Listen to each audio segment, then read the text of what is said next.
सहनावतु सहनौ भुनक्तु सह वीर्यं करवावहै तेजस्विनावधीतमस्तु मा विद्विषावहै। ॐ शान्ति शान्ति शान्ति।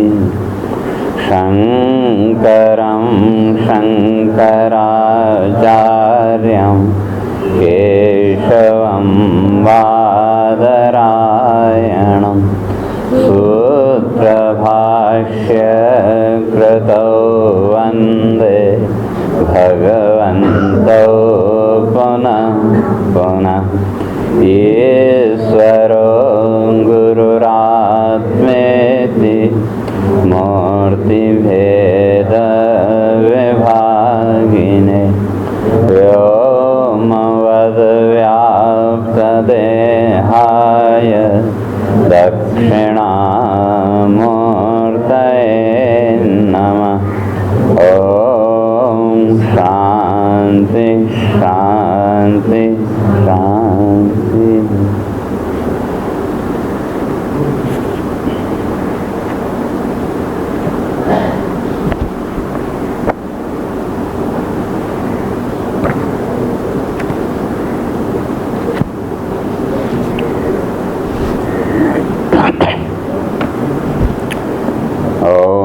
सत्यव्रतं सत्यपरं त्रिसत्यं सत्यस्य योनिं निहितं च सत्ये सत्यस्य सत्यं ऋतसत्यनेत्रं सत्यात्मकं त्वां शरणं प्रपन्ना। एकायनोऽसौ द्विफलस्त्रिमूल चतुरस पञ्चविध सदात्मा सप्तन्त्वगस्तविटपो नवाक्षो दशच्छदि द्विखगो ह्यादिवृक्ष। त्वमेक एवास्य सतः प्रचोदे त्वं सन्निधानं त्वमनुग्रहश्च। त्वन्मायया संवृतचेतसस्त्वां पश्यन्ति नानान विपश्चितो ये। विभर्षिरूपाण्यवबोध आत्मा क्षेमाय लोकस्य चराचरस्य। सत्त्वोपपन्नानि सुखावहानि सताम भद्राणि मुहुखलानां। त्वय्यम्बुजाक्षाखिलसत्त्वधाम्नि समाधिना वेशितचेतसेके। त्वत्पादपोतेन महत्कृतेन कुर्वन्ति गोवत्सपदं भवाब्धिम्। तो इस बार हमने विचार किया कि भागवत की जो गर्भस्तुति है 10वें स्कंद के दूसरे अध्याय में, तो उस गर्भस्तुति के ऊपर चर्चा करने की। और वैसे तो भागवत तो आप लोगों ने बहुत सुनी, और जितने भी भागवतकार हैं, कथाकार हैं, इन स्तुतियों को छूते नहीं हैं। तो जो भगवान की स्तुति है कि जब भगवान गर्भ में आए तो उस समय देवताओं ने जो स्तुति की भगवान की, उस स्तुति को गर्भस्तुति के नाम से यहाँ कहा जाता है, गर्भस्तुति के नाम से प्रसिद्ध है। और इस गर्भस्तुति की विशेषता यह है कि देवताओं ने ये स्पष्ट किया कि वे भगवान की आराधना, भगवान की उपासना क्यों करनी चाहिए। वैसे तो संसार की है, और ज़्यादातर लोग दोनों की उपासना करते हैं, संसार की भी और भगवान की भी।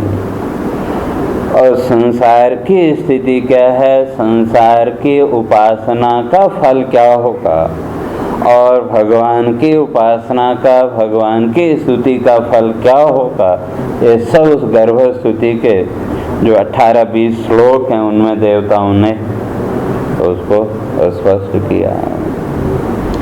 और उस गर्भ स्तुति को आरंभ करने से पहले थोड़ी उसकी पूर्व पीठिका, तो इसलिए शुरुआत अपने 10वें स्कंद के शुरू से ही करते हैं, और कथा तो आप लोगों ने सुनी है।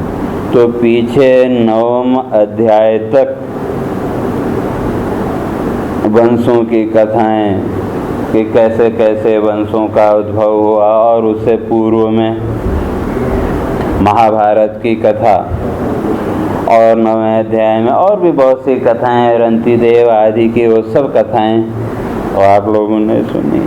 तो तब यहाँ फिर परीक्षित ने प्रश्न किया, तो परीक्षित कहते हैं हो ये तो बात ठीक है, आपने कथाएं तो बहुत सुनाई, अलग अलग वंशों की कथाएं, सब कुछ कथाएं सुनाई, तो कहते हैं कि भाई इससे अभी मेरा दिल भरा नहीं।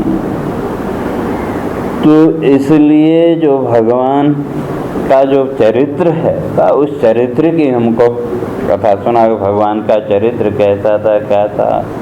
और 10वां स्कंद तो वैसे भी लीला स्कंद, पूर्वार्ध और उत्तरार्ध दोनों में भगवान की लीलाओं का विशद वर्णन है।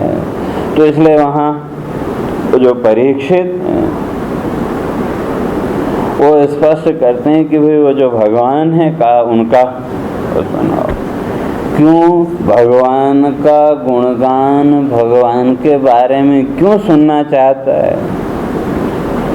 तो उसके लिए वो उदाहरण दिया परीक्षित ने कुरुक्षेत्र का, कि कुरुक्षेत्र के युद्ध में इतने बड़े बड़े योद्धा थे, और उसमें जो कौरव सेना थी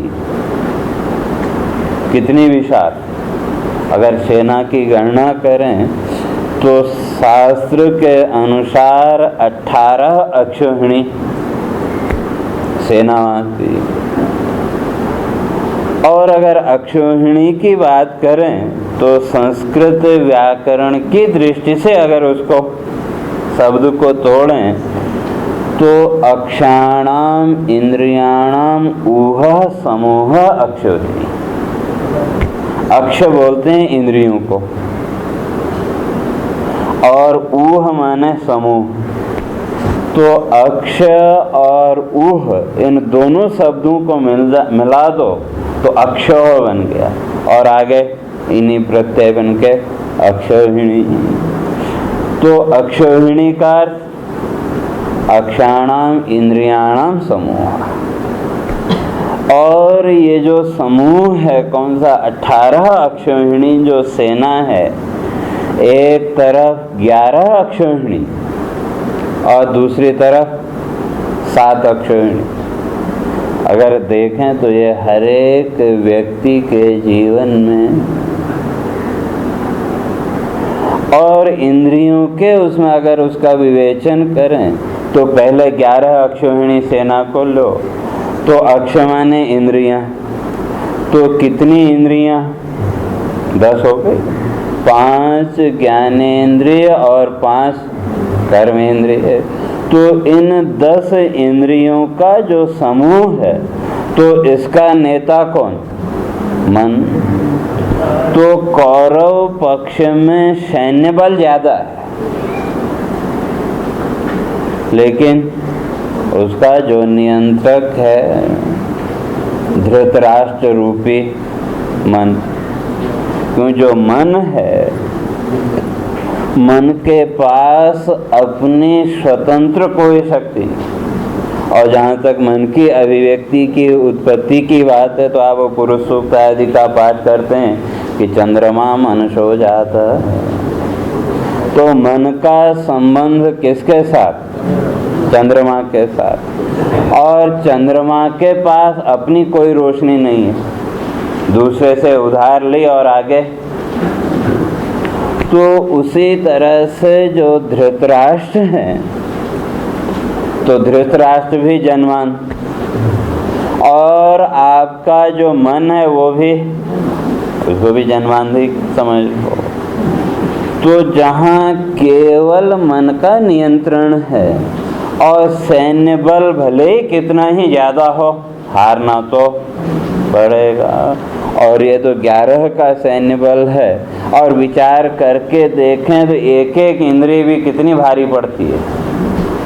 जब मोह वृत्ति आ जाए या किसी इंद्रिय का किसी तरफ झुकाव हो जाए तो उसको नियंत्रित करना कितना मुश्किल है, ये आप समझ सकते हैं। तो ये 11 अक्षोहिणी देना। और दूसरी तरफ 7 जो पांडव पक्ष है, तो 5 ज्ञानेंद्रियां, वहाँ कर्मेंद्रियों को होनी दिया, क्योंकि भगवान ने भी गीता में ज्ञानेंद्रियों के नियंत्रण को प्रधानता दी। तो अगर आपका ज्ञानेंद्रियों पर नियंत्रण है तो कर्मेंद्रियां तो अपने आप नियंत्रित हो जाएंगी।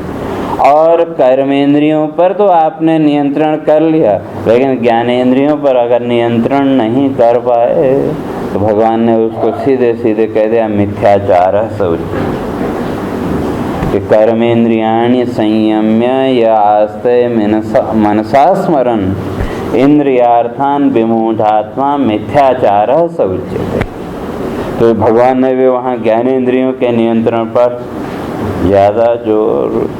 तो 5 जो ज्ञानेंद्रियाँ, और अगर 5 पांडवों को देखें तो उन 5 पांडवों को लेकर के भी वहाँ विवेचन किया।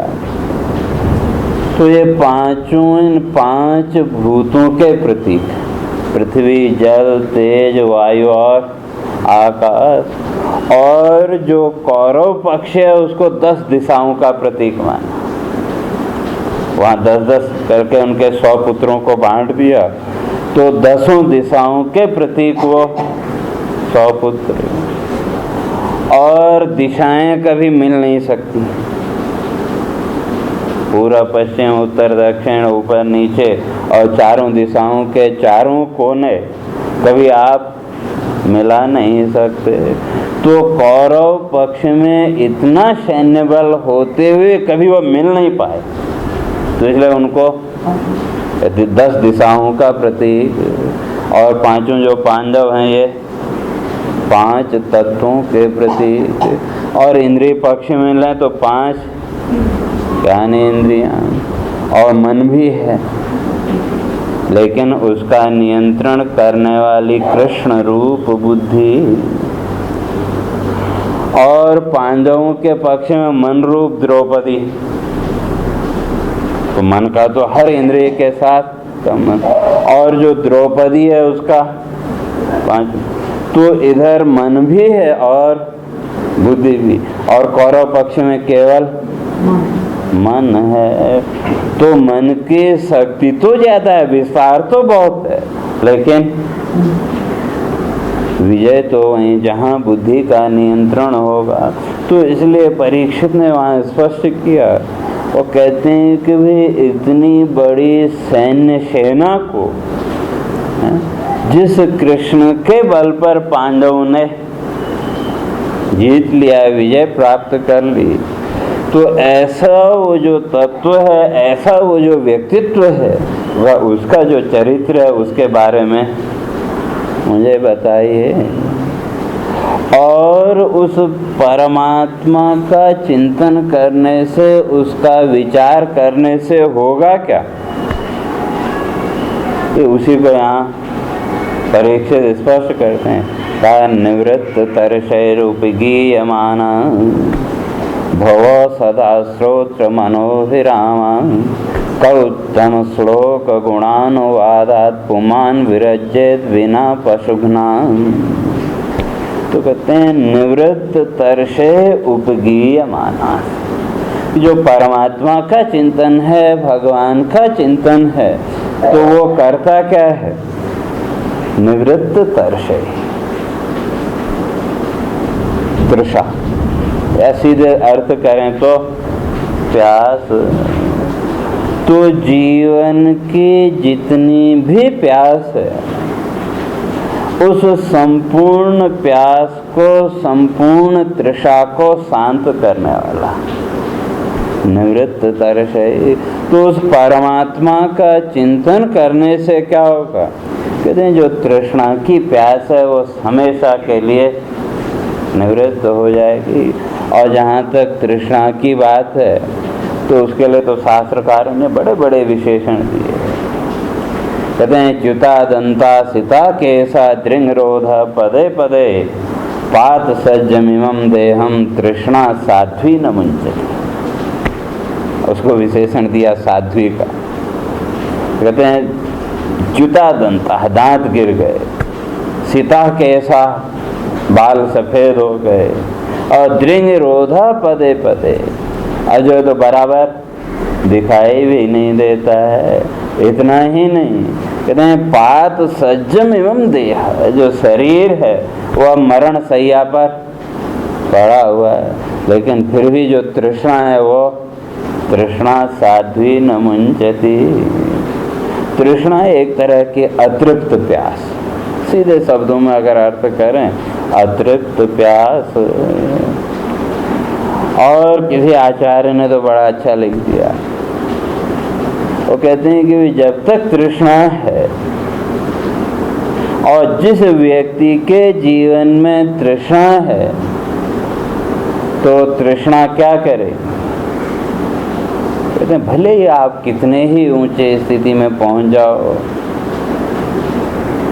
फिर भी आपको नीचा तो होना ही पड़े। इसलिए लिखा तृष्णे देवी नमस्तुभ्यम धैर्य विप्लव कारिणी यत्त्वया वामने कृतः त्रैलोक्य नारायणो हरि। जैसे भागवत में वो वामन अवतार की जो कथा आती है उसको लेके उन्हें लिखा। कहते हैं तृष्णे देवी नमस्तुभ्यम, ये तृष्णा देवी आपको हम नमस्कार करते हैं। तो क्यों? पहला काम तो क्या है? तो कहा धैर्य विप्लवकारी, जीवन का जो धैर्य, उस धैर्य को नष्ट करने वाले। जैसे कभी कभी बुखार आ जाता है, और कई बार होता है कि बुखार में प्यास बहुत लगती है, और आप बार बार पानी पीते रहे लेकिन पेट तो भर गया, लेकिन फिर भी वो प्यास नहीं मिटती। तो ऐसी स्थिति में आपका सारा धैर्य समाप्त हो जाता है कि नहीं? तो जहाँ तृष्णा है, कहते हैं वो तृष्णा सबसे पहले तो आपके जीवन का जो धैर्य है उस धैर्य को नष्ट कर देगी। तो इसलिए कहते हैं, इसलिए न यत्त्वया वामनी कृतः त्रैलोक्य नारायणो हरि। वो जो तृष्णा है, वो तृष्णा जब तीनों लोकों का जो नारायण है उसको भी वामन अवतार लेने के लिए जब बाध्य कर सकती है, तो क्या फिर सामान्य व्यक्ति की तो बात ही।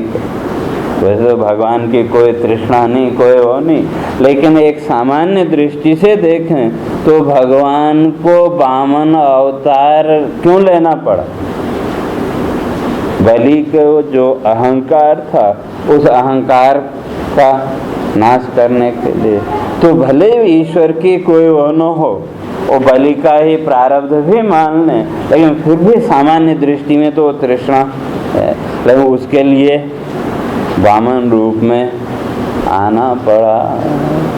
तो ऐसी ये जो तृष्णा है, कहते हैं उस परमात्मा के चिंतन से वो सारी तृष्णाएं एक ही बार में समाप्त हो जाएंगे। और किसी ने बड़ी अच्छी बात लिखी, मेरे को याद आ गया, मन को संबोधित करते हुए, और तृष्णा का मूल मन ही है।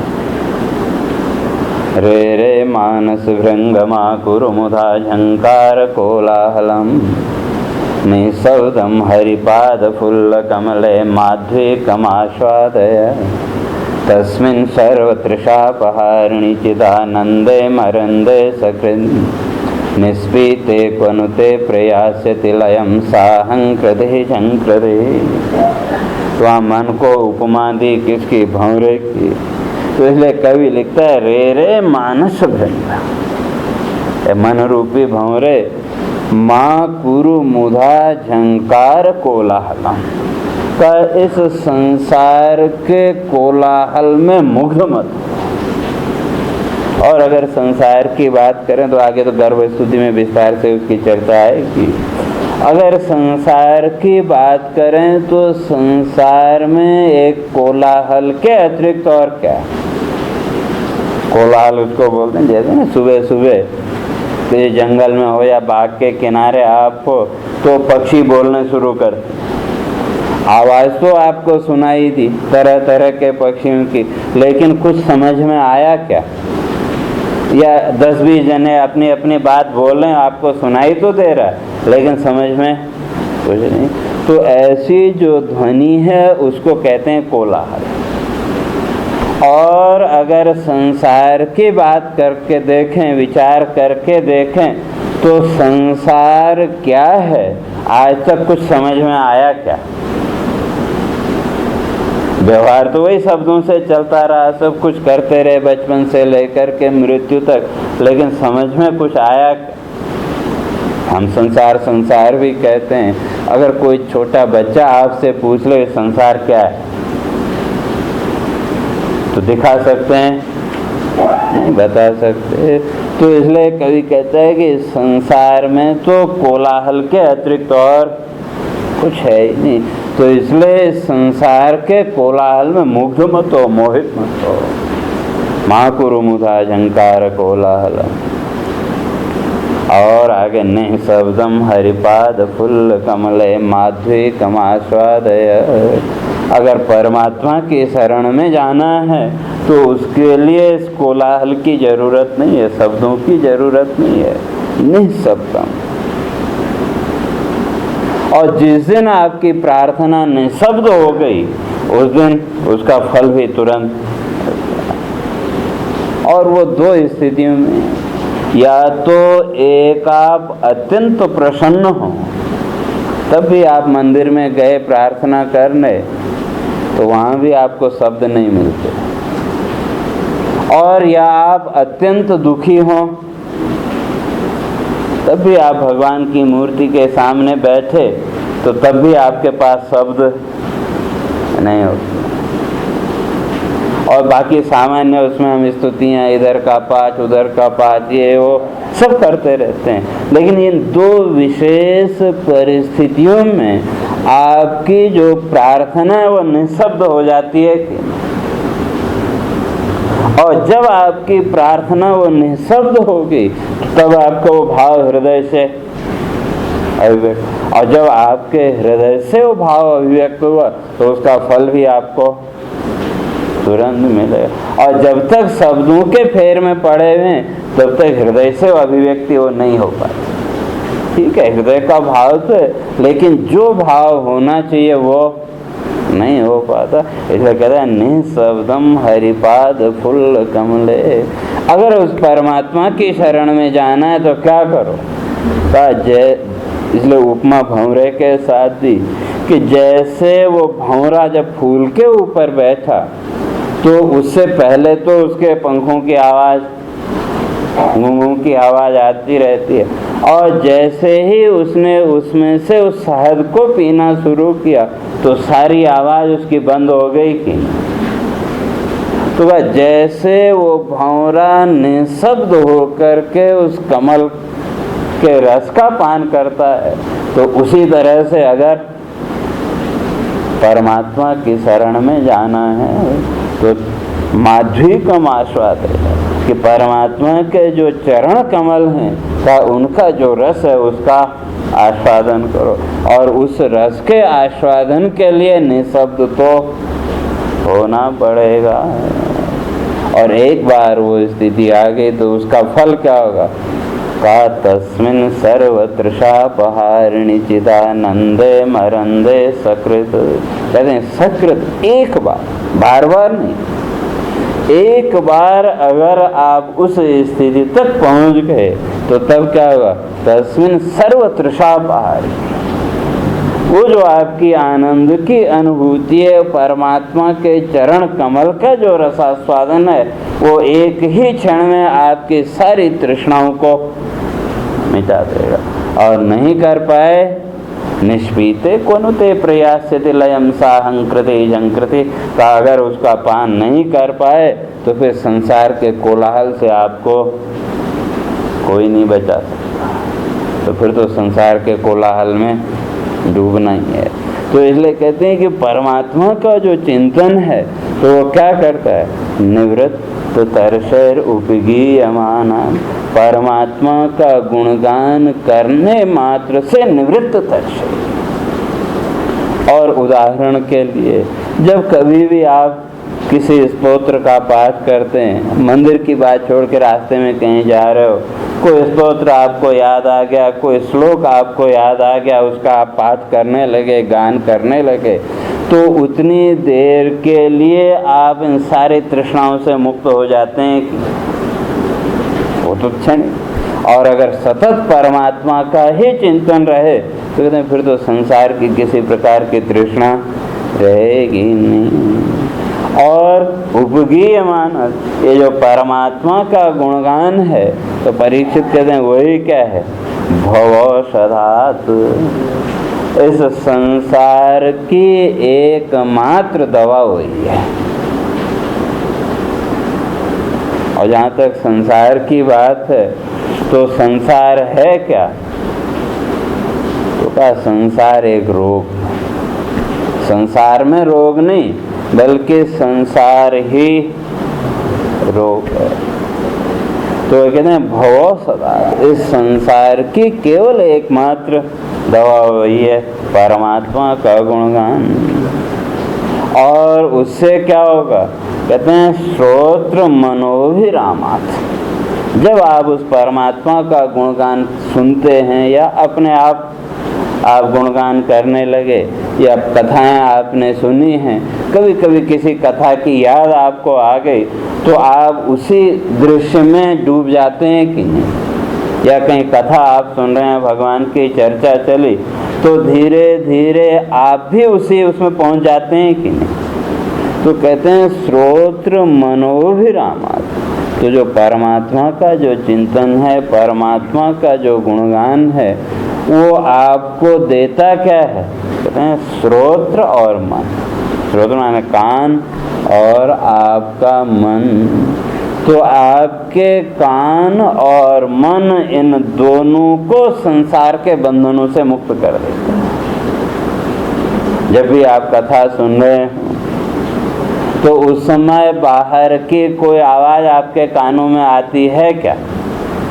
जैसे जैसे आपकी एकाग्रता होती गई, आसपास की ध्वनियाँ अपने आप गायब होती, और उसके साथ साथ आपका जो मन है इन संसार की दुश्चिंताओं से भी दूर होता चला गया। तो इसलिए कहते हैं श्रोत्र मनोविरामान, ऐसा जो भगवान का गुणानुवाद है, ऐसी जो भगवान की कथा है, तो परीक्षित कहते हैं कौन ऐसा व्यक्ति होगा जो नहीं सुनना चाहे। तो जो विचारशील व्यक्ति है, कहते हैं वो तो सुनना ही जाएगा। और जो नहीं सुनना चाहता, तो उसके लिए बड़ा कठोर शब्द यहाँ प्रयोग किया परीक्षित ने, और कहते हैं क उत्तम श्लोक गुणानुवादात पुमान विरजेत बिना पशुघ्नात्। कहते हैं वो तो पशुघ्नात्, तो उसकी जो स्थिति है वो क्या है, कहते हैं पशु घाती की तरह। जो उस परमात्मा का गुणानुवाद गुणगान नहीं सुनना चाहता है, उसका चिंतन नहीं करना चाहता है, तो वो तो मनुष्य होते हुए भी क्या है, कहते हैं पशु हत्यारा, या उसी का विश्लेषण कर दिया आत्महत्यारा। और उस आत्महत्या की बात तो ईशावास्योपनिषद में 3 श्लोक में स्पष्ट की कि वे जीवन के तो 2 ही रास्ते, एक पहला रास्ता ज्ञान का और दूसरा कर्म का, वहाँ कर्म को मानना। इसलिए जहाँ तक भक्ति की बात है, तो कई आचार्य उसको अलग मानते हैं, लेकिन कई आचार्यों ने उसको क्या ज्ञान और कर्म के बीच का पुल माना है। तो जो अपने जीवन के कर्तव्य कर्म को भी नहीं कर सकता, और कर्तव्य कर्म में ये उपासना आदि ये सब आ गई, और जो उस ज्ञान मार्ग पर भी नहीं चल सकता, तो उसके लिए तो वहाँ ईशावास्योपनिषद में कहा फिर एक ही रास्ता बचता है, वो क्या है? आत्महत्या का। अंधेन तमसा वृता, तो उनको तो केवल अंधकार से युक्त लोगों की प्राप्ति, और वो भी कैसे कहा? अंधेन तमसा, दोनों विशेषण थे। एक तो अंधकार, और अंधकार तो तमोगुण का वही है, लेकिन ऊपर से तमसा, तमोगुण साथ में विशेषण दे दिया कि ऐसे लोगों की प्राप्ति कि जहाँ से फिर बाहर आना बड़ा मुश्किल है। तो इसलिए परीक्षित कह रहे हैं कि ऐसा कौन सा व्यक्ति होगा, और अगर कोई ऐसा व्यक्ति है जो परमात्मा का गुणानुवाद नहीं सुनना चाहता, उसका चिंतन नहीं करना चाहता, वो तो फिर आत्महत्यारा ही है। आत्महत्या का अर्थ ये जो सुसाइड करते हैं ये नहीं, बल्कि सामर्थ्य होते हुए भी उसका उपयोग न करके स्वयं को नीचे की ओर लेते जाना, तो वो आत्महत्यारा। तो इसलिए परीक्षित कहते हैं मुझे तो भगवान की चर्चा, उनके चरित्र का वर्णन करो, और उसके साथ में एक कारण और देते हैं क्यों मैं उस परमात्मा का गुणानुवाद सुनना चाहता हूँ। तो कहते हैं द्रोण्यस्त्र विलुष्टमिदं मदंगम संतान बीजम कुरु पांडवानां जुगोपकुक्षिम गत आत्तचक्रो मातुश्च मेयः शरणं गताया। तो कहते हैं जब मैं गर्भ में था, महाभारत के युद्ध की समाप्ति के बाद, तो अश्वत्थामा ने क्या किया? ब्रह्मास्त्र का प्रयोग किया। प्रयोग करना तो उसको आता था, लेकिन वापस लेना नहीं आता था। तो उसने उस ब्रह्मास्त्र को किधर भेज दिया? उत्तरा के गर्भ में। तो परीक्षित कह रहे कि जब मैं गर्भ में था तो उस समय क्या हो रहा था? जुगोप कुक्षिम गत आत्तचक्र। तो उस समय वो जो जलन, इसलिए वहाँ स्पष्ट किया ही भागवत में कि वो जो जब गर्भ में परीक्षित था तो उस समय दही अवस्त्र तेजसा, कि वो जो ब्रह्मास्त्र था उसका ताप इतना था कि वो जो बालक है उसको भी एकदम असह्य होने लगा। और उस समय वो वहाँ देखता है कि एक सांवला सा स्वरूप और हाथ में एक चक्र, तो उस सुदर्शन चक्र के द्वारा उस ब्रह्मास्त्र के तेज को वो काटे। तो वही यहाँ कह रहा है कि भाई कि जो मेरा ये शरीर अभी जो आपके सामने है, तो यही शरीर जब गर्भ में था तो उस समय जब ब्रह्मास्त्र से जल रहा था, तो उत्तरा वहाँ जब परमात्मा की प्रार्थना की, तो उस समय जिसने गर्भ में प्रविष्ट होकर के मेरी रक्षा की, उस ब्रह्मास्त्र के ताप से मुझे बचाया, तो कहा कि ऐसा वो जो तत्व है उसका चिंतन क्यों न करूं, उसके बारे में क्यों न जानूं। और वो स्थिति तो सबकी, इसलिए वहाँ गर्भोपनिषद में स्पष्ट किया कि प्रत्येक जीव परमात्मा के साथ एक करार करता है, एक एग्रीमेंट करता है। वो क्या है? तो गर्भोपनिषद में बहुत विस्तार से किया, लेकिन संक्षेप में मुख्य जो उसका यह है।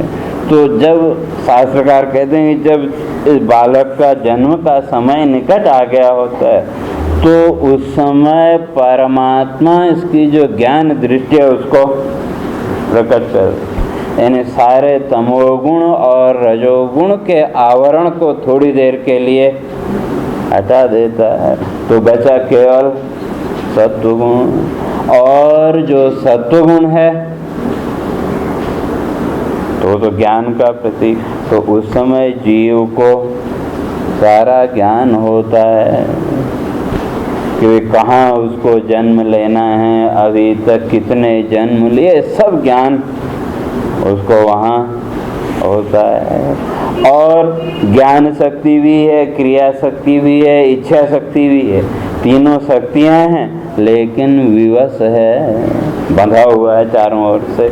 तो उस समय प्रार्थना के अतिरिक्त और कुछ नहीं कर सकता, तो तब वहाँ ये जीव प्रार्थना करता है। अशुभ क्षय कर्तारम भुक्ति मुक्ति प्रदायकम यदि योन्या प्रमुच्य हम ध्याये ब्रह्म सनातनम।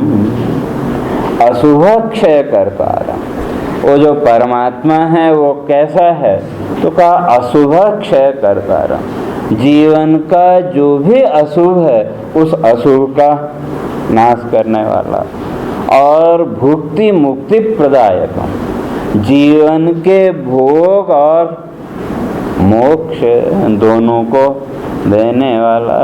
तो परमात्मा ऐसा, तो ऐसा जो परमात्मा है उससे प्रार्थना करता, यदि योन्या प्रमुच्य, अगर मैं इस बंधन से मुक्त हो गया तो क्या करूँगा, तो ध्याये ब्रह्म सनातनम, और जो सनातन ब्रह्म है उसका मैं हमेशा ध्यान करूँगा। और संसार में आने के बाद क्या होता है आपको पता है। तो उसी तरह से वो जो परीक्षित है वो कहता है कि जिसने गर्भ में मेरी रक्षा की, ऐसा वो जो तत्व है तो उसके चरित्र के बारे में मैं क्यों न सुनूं। तो उस तत्व के, उस कृष्ण के चरित्र के बारे में मैं सुनना चाहता हूँ।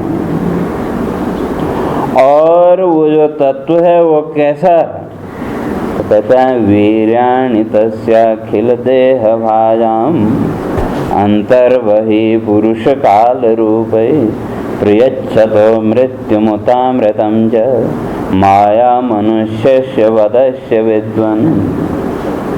माया मनुष्य, तो वो जो तत्व है, वो जो कृष्ण है वो कैसे है, कहा माया मनुष्य। वैसे तो जितने भी प्राणी हैं सब माया मनुष्य हैं, लेकिन माया मनुष्य केवल परमात्मा के लिए विशेषण किया। तो ऐसा वो जो मायापति है, और वो कैसा, कहते हैं वीर्याणि तस्याखिल देह भाजा, इस संसार में जितने भी शरीरधारी हैं, हर एक शरीरधारी के अंदर जो तेज है, जो शक्ति है, वो किसकी है, उसी माया मनुष्य की, उसी परमात्मा की शक्ति से ये समस्त जीव, जितने भी शरीर हैं, जितने भी देह हैं, ये सब चल रहे हैं। और वो जो तत्व किस रूप में बैठा है, अंतर्बहिष्य पुरुषः काल रूपी। और भगवान गीता के 11वें अध्याय में भगवान ने स्पष्ट कर दिया, कालोस्मि लोक क्षय कृत, काल तो मैं। तो परीक्षित भी वही कह रहे हैं कि अंतर्बहिष्य काल रूपी, कि प्रत्येक शरीरधारी के अंदर और उसके बाहर भी, इस ब्रह्मांड में सर्वत्र वही जो तत्व है, हर एक शरीर के अंदर भी वही और बाहर भी वही। लेकिन रूप कैसा है, तो वह काल रूप ही, काल रूप है। और काल शब्द सुनते ही सब डर जाते हैं, लेकिन काल रूप होते हुए भी क्या कर रहे हैं, कहते हैं प्रयच्छतो मृत्युम उत अमृतम च। तो मृत्यु देने वाला भी वही और अमृत देने वाला भी। तो जब काल रूप है तो मृत्यु का तो साक्षात स्वरूप है, तो काल रूप से विद्यमान होते हुए भी वो क्या कर रहे हैं? अमृतम च, उस आत्म रूप से अमृत का दान। शरीर का भी अगर विचार करें तो जब तक उस आत्म सत्ता की अभिव्यक्ति हो रही है, तो भले कितने भी साल क्यों न हो जाएं, तो शरीर में कोई विशेष नहीं। और जहाँ उस सत्ता की अभिव्यक्ति होनी बंद हुई, तो फिर विकृति के अतिरिक्त और कुछ नहीं, लेकिन है उल्टा। तो इसलिए कहा कि जो जीवन है, जीवनम शरीरणाम विकृति मृत्यु प्रकृति रुच्यते। कहते हैं जब तक जीवन है, शरीर विकृति के अतिरिक्त और कुछ नहीं, और मृत्यु प्रकृति ही। मृत्यु जो है तो प्रकृति लय है। शरीर को अगर देखो तो अगर ऐसे शरीर पड़ा रहे तो क्या होता है? 2-4-10 घंटे के बाद बदबू आने लगी, और उसके बाद फिर धीरे धीरे गलना शुरू हो गया, और गलते गलते अंत में क्या बचा? खाली हड्डियों के अतिरिक्त और कुछ नहीं। और शरीर में है क्या? पानी तो 70% जो पानी।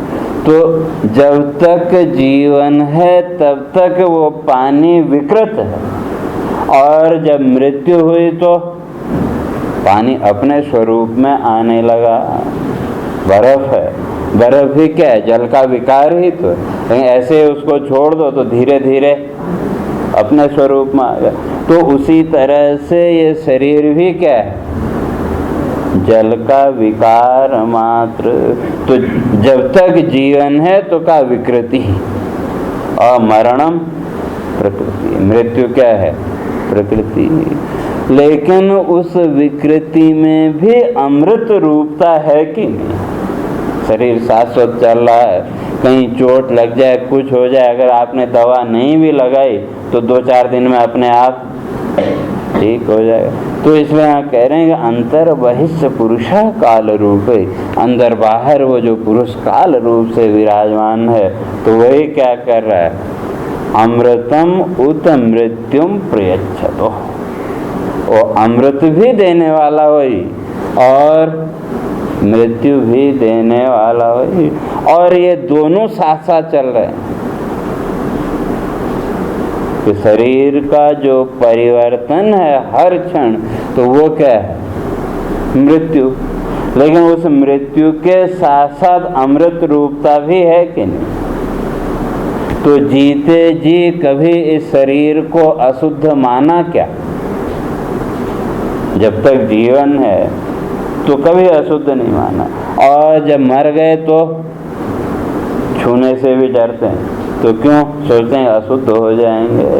तो मृत्यु तो हर क्षण चल रही है, तो मृत्यु के साथ साथ जो अमृत को भी दे रहा है, ऐसा वो जो माया मनुष्य है। तो परीक्षित कहते हैं उसके बारे में मुझे बताओ, उनकी जो लीलाएं हैं, उनके जो चरित्र हैं, तो उसको मुझे सुनाओ। तो और भी बहुत से प्रश्न किए कि वे वो अपना घर छोड़ करके वृंदावन में क्यों चले गए, कैसे कंस को मारा, वो सारे प्रश्न यहाँ परीक्षित ने किए। तो तब उनका उत्तर देते हुए सुखदेव जी उनकी अब प्रशंसा करते हैं। कहा ये प्रश्न तुमने बड़ा अच्छा किया कि भगवान का गुणानुवाद सुनने की जो जिज्ञासा है, ये तो हर एक के अंदर तो नहीं होती। तो उसके लिए तो स्पष्ट कर दिया, पंचदशी में भी स्पष्ट कर दिया कि सत्कर्म परिपाका, जब तक पुण्य कर्मों का परिपाक नहीं होगा, कहते हैं तब तक ये जिज्ञासा भी नहीं आएगी। कहते हैं सत्कर्म परिपाकात् स्वस्वरूपम चिकीर्षति, कोहम कथम अयम दोषः संसाराख्य उपागत। कहते हैं जब वो पूर्व का कोई पुण्य कर्म जब फल देने के लिए सामने आया तो वो क्या करेगा? तो कहते हैं व्यक्ति के अंदर एक प्रकार की वृत्ति उठेगी। तो क्या कि स्वस्वरूपम चिकीर्षति, अपना जो स्वरूप है उसको जानने की जिज्ञासा। और किस रूप में जिज्ञासा होगी? तो कहते हैं कोहम, कि मैं कौन हूँ, ये जानने की जिज्ञासा। और कथम अयम दोषः संसाराख्य, और जब मैं कौन हूँ ये जाना, इसका विचार आया तो उसको जानने की प्रक्रिया भी शुरू होगी। और जब थोड़ा सा बोध हुआ तो जी तो इसी संसार में रहे, ये तो संसार, तो तब दूसरी जिज्ञासा उठेगी। कथम अयम संसाराख्य दोष, ये संसार रूपी जो दोष है ये आया कहाँ से? तो पहले अपने आप को जानने की जिज्ञासा, और उसके बाद ये संसार कहाँ से आया, ये दोष आया क्यों, उसको जानने की जिज्ञासा। जैसे कई बार आप एकदम स्वस्थ हैं, प्रसन्न हैं, अचानक कोई बीमारी आ जाए, रोग आ जाए, तो उसको कहाँ से आया, क्यों आया, ये जानने की जिज्ञासा होती है कि नहीं? तो अपना तो पता है प्रसन्नता है, लेकिन दुख तो कोई नहीं चाहता। उसी तरह से जब अपने स्वरूप को, चिन्मय स्वरूप को जान लिया कि वह आत्मा का स्वरूप है या मेरा स्वरूप है, लेकिन फिर भी है तो संसार, तो फिर ये संसार कहाँ से आया, क्यों आया, ये जानने की जिज्ञासा। और जब जिज्ञासा होगी तो धीरे धीरे जब जानेंगे तो अपने आप उससे मुक्त भी होते चले जाएंगे। तो इसलिए वहाँ सुखदेव जी कहते हैं कि वे सम्यक व्यवस्थिता बुद्धि स्तव राजर्षि, कहते हैं हे राजन, तुम्हारी जो बुद्धि है वो कैसी है? सम्यक व्यवस्थिता। कि अब इतनी कथा सुनाने के बाद 9 स्कंद की, तो कहते हैं अब तुम्हारी जो बुद्धि है वो अब ठिकाने पर आई है, अब बुद्धि तुम्हारी व्यवस्थित हो चुकी है। क्यों? कहते हैं कि वासुदेव कथायाम ते यज्जाता नैष्ठिकी रति। अब इतनी कथा, मतलब पीछे के जो 9 स्कंद हैं, ये पूरा सुनने के बाद अब तुम्हारा उस भगवत कथा में प्रीति जागी है, तो ये प्रमाण है कि तुम उसके बारे में प्रश्न कर रहे हो। क्योंकि इससे पहले भगवत कथा के विषय में परीक्षित ने प्रश्न नहीं किया, तो 10वें स्कंद में ही और प्रश्न उठाया। और उसी तरह से गीता को भी देखो तो अर्जुन के अंदर भी ज्ञान की जिज्ञासा कब जगी? युद्ध क्षेत्र में, और भगवान ने एकदम से नहीं कहा। तो इसलिए जब अर्जुन ने कहा शिष्यस्ते हम, कि मैं तुम्हारा शिष्य हूँ, तो तब जाकर के भगवान ने उसको उपदेश दिया। तो अभी तक सुखदेव जी भी इधर उधर की चर्चाएं करते आ रहे, चर्चा की, कथा भी सुनाई, लेकिन जब तक सामने योग्य अधिकारी न हो, शास्त्र का एक वाक्य है कि वे जो गूढ़ तत्व की बात है वो जब तक योग्य अधिकारी न हो तो क्या उसके सामने नहीं बोलना। नहीं तो अनधिकारी को अगर विद्या दी या कोई विद्या, तो क्या उसका दुरुपयोग। जैसे एक कथा आती है कि 2 ब्राह्मण बालक थे, तो गुरुकुल में गए पढ़ने, और पढ़ के जब शिक्षा पूरी हुई तो उनकी सेवा से गुरुजी प्रसन्न थे। तो अंत में विदा होते समय उन्होंने उनको दोनों को संजीवनी विद्या का उपदेश दिया और दोनों चल पड़े। और आज की तरह तो था नहीं, पहले तो जंगलों के बीच से होके गुजरना पड़ता था। दोनों चले आ रहे थे तो देखा कि रास्ते में एक शेर मरा पड़ा है। तो उन दोनों में से एक जो था उसके मन में आया कि गुरुजी ने विद्या तो दी है, इसका प्रयोग तो करना चाहिए, कि चलो इस शेर के ऊपर प्रयोग करो। तो दूसरे ने उसको बहुत रोका कि भाई ये जो है तो इस विद्या का प्रयोग का स्थान नहीं है। तो अगर गुरुजी ने विद्या दी है तो वो सही होगी, उस पर विश्वास रखो।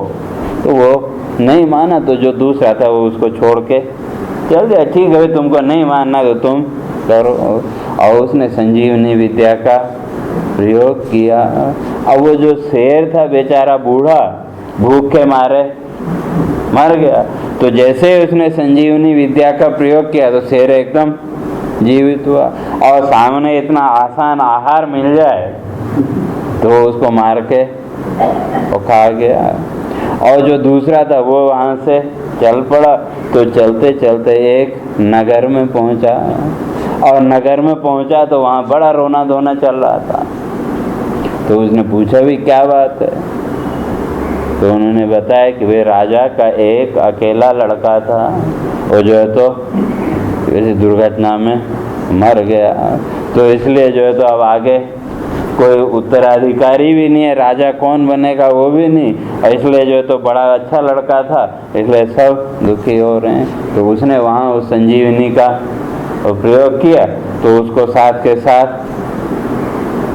वहाँ राजकीय पंडित उसको घोषित कर दिया। तो इसी तरह से जो विद्या है, या बिना जिज्ञासा के अगर किसी को कुछ आप बताते हैं तो वो उसको जब जिज्ञासा है ही नहीं तो उसमें उसकी रुचि भी नहीं होगी। तो इसलिए वो सब ऊपर से ऊपर निकल जाए। तो इसीलिए अभी तक सुखदेव जी ने भी कृष्ण की कथाओं की चर्चा नहीं। अब जब परीक्षित ने प्रश्न किया तो तब उसको शाबाशी दे रहे हैं, सम्यक व्यवस्थिता बुद्धि। कहते हैं अब तुम्हारी जो बुद्धि है वो ठीक उस पर ट्रैक पे आ गई है। क्यों? कहते हैं वासुदेव कथायाम ते यज्जात्रा नैष्ठिकी रति।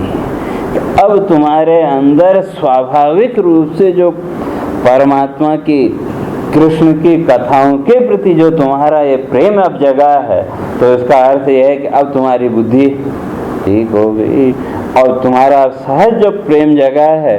तो कहते हैं अब मुझे कहने में भी कोई दिक्कत नहीं, क्यों? अब तुम्हारी सहज प्रीति। अभी तक तो मैं जबरदस्ती तुमको सुना रहा था कि भाई सुनो, या जो भी था मृत्यु का भय था, उस मृत्यु के भय के कारण तुम अभी तक सुनने बैठे थे। तो अब क्या हो गया? जब परमात्मा की प्रीति का हो जगह तो मृत्यु का भय इधर से कुछ दूर हो गया। तो तब वो सहज प्रीति जगी।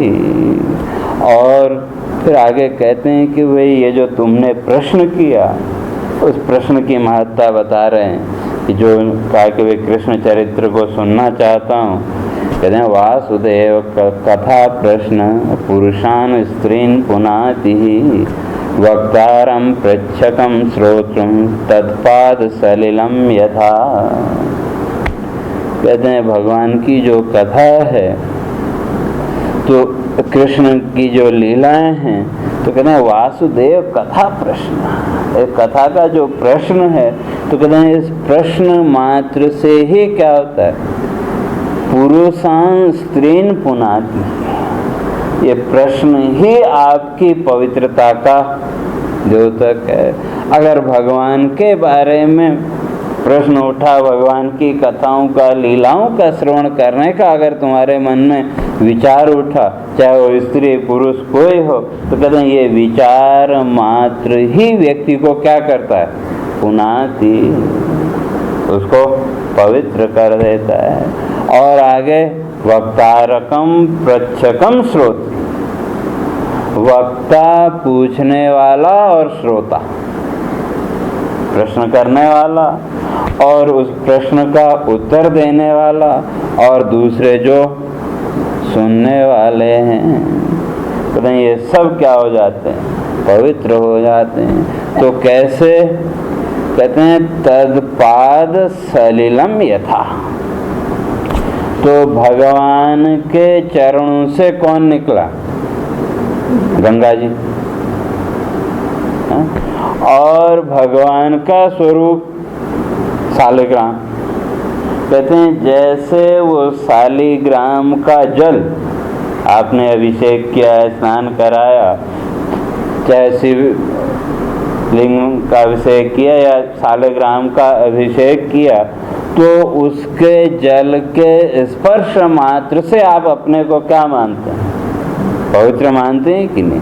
भौतिक दृष्टि से तो कोई अंतर नहीं, लेकिन या मंदिर में आप खड़े हैं, आरती होने के बाद जो पुजारी हैं उन्होंने वो शंख का जल जब छिड़का, तो उस जल की बूंद का स्पर्श होते ही आपके अंदर एक प्रसन्नता का भाव आता है कि? तो कहते हैं जैसे वो जो शालिग्राम का जल या गंगा जल, इन दोनों के स्पर्श मात्र से ही आप अपने अंदर पवित्रता का बोध करते हैं कि नहीं? आपको पवित्रता का भाव आपके अंदर प्रकट होता है। कहते हैं इसी तरह से भगवान की कथा का विचार मात्र आपको कहते हैं पवित्र कर देता है। और चाहे वो किसी भी व्यक्ति के हो, अगर भगवान कथा आदि सुनने का विचार भी आया, सुन लिया या उसका श्रवण किया, विचार किया, उसका फल तो बात की बात, लेकिन विचार मात्र से कहते हैं वो विचार ही आपको क्या करता है? पावनानि। तो इसलिए कहते हैं तुम्हारी बुद्धि व्यवस्थित हुई, अब मैं तुमको इस कथा को सुनाऊंगा। तो तब वो फिर भगवान ने क्यों अवतार लिया उसको यहाँ से सुखदेव जी आरंभ करते हैं। और कथा तो आप लोगों को पता ही है कि सारे देवी देवता ब्रह्मा जी के पास गए किया, और तब वहाँ उसको स्पष्ट करते हुए कहते हैं कि वे जब सब देवी देवता वहाँ गए तो भगवान ने सबको निर्देश दिया कि आप अपने अपने अंश से वहाँ अवतार ग्रहण करो, और उसके साथ साथ जो योग माया है उसको भी निर्देश दिया। और वो योग माया कहो, माया कहो, जो भी कहो, तो वो कैसी? कहते हैं विष्णु माया भगवती यया सम्मोहितम जगत। तो भगवान विष्णु की जो माया है वो कैसी है? कहते हैं यया सम्मोहितम जगत, तो उसने सारे संसार को सम्मोहित करके रखा। तो ऐसी जो माया है उसको भी भगवान ने निर्देश दिया। आदिष्टा प्रभुणांसेन कार्यार्थे संभविष्यति, क्योंकि माया के बिना तो भगवान भी कुछ नहीं करता। क्योंकि जो शुद्ध ब्रह्म है वहाँ तो किसी प्रकार की कोई क्रिया आदि है नहीं। और जितनी भी लीलाएं हैं, लीला कहो खेल कहो, वो तो बिना माया के हो नहीं सकते। जैसे जब बच्चे के साथ आप खेल रहे होते हैं, छोटे बच्चे के साथ, तो उस समय आप अपनी माया का प्रयोग करते हैं कि नहीं? बच्चा तो उसको सच्चा मान के खेल रहा है, और बच्चे के साथ आप रोते भी हैं, हंसते भी हैं, सब कुछ करते हैं, लेकिन वो सब करते हुए भी आप उससे निर्लिप्त होते हैं कि नहीं? तो उस बच्चे के साथ हंसना, खेलना, जो कुछ भी आपने किया वो आपकी माया के अतिरिक्त और क्या है? लीला मात्र है। तो उससे हम न सुखी और न दुखी, तो उस लीला के लिए माया की तो जरूरत पड़ेगी। और भगवान को तो लीला ही करनी है, तो इसलिए पहले किसको भेजा? माया भगवती को निर्देश दिया। और जब निर्देश दिया तो वो जो है तो गोकुल में यशोदा के वहाँ वो पहुँच गई। और उसके साथ साथ जो 7वां गर्भ था उसको हटाने का भी निर्देश, तो आगे आएगी चर्चा। और देवकी और कंस की कथा भी पता ही है। तो जब वो कंस उसको विदा करने जा रहा था तो वहाँ जब आकाशवाणी हुई, तो आकाशवाणी अस्य अस्त्वष्टमो गर्भो हंतायाम वहसे बुधः। अरे मूर्ख, जिसको तुम इतने प्रेम से ले जा रहे हो, तो इसका जो 8वां गर्भ है का वो ही तुम्हारे काल का कारण बनेगा। और इतना सुनना था कि कंस तो है ही किसका, कालनेमी का अवतार, कालनेमी का दूसरा जन्म। और कंस इस बात को जानता कि वे पूर्व जन्म में विष्णु ने छल के द्वारा मुझे मारा था। तो ये आकाशवाणी सुनते ही कंस को अपने पूर्व जन्म की स्मृति याद आ गई कि भाई हाँ, ये तो पूर्व जन्म का वही है। तो इसलिए सोचा कि चलो देवकी को ही और मार दो।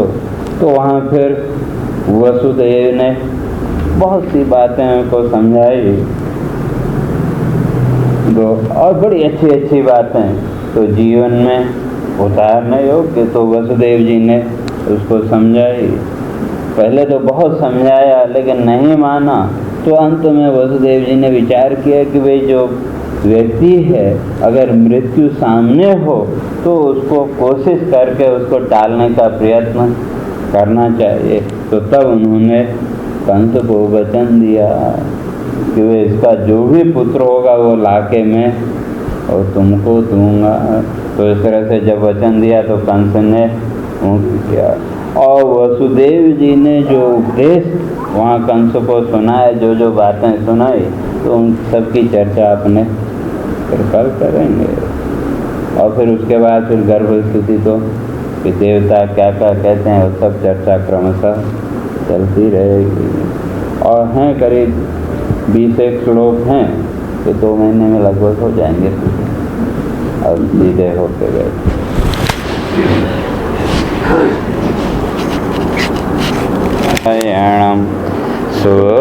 सूत्रभाष्य कृतौ वन्दे भगवन्तौ पुनः पुनः ईश्वरो गुरुरात्मेति मूर्तिभेदविभागिने व्योमवद्व्याप्तदेहाय दक्षिणामूर्तये नमः।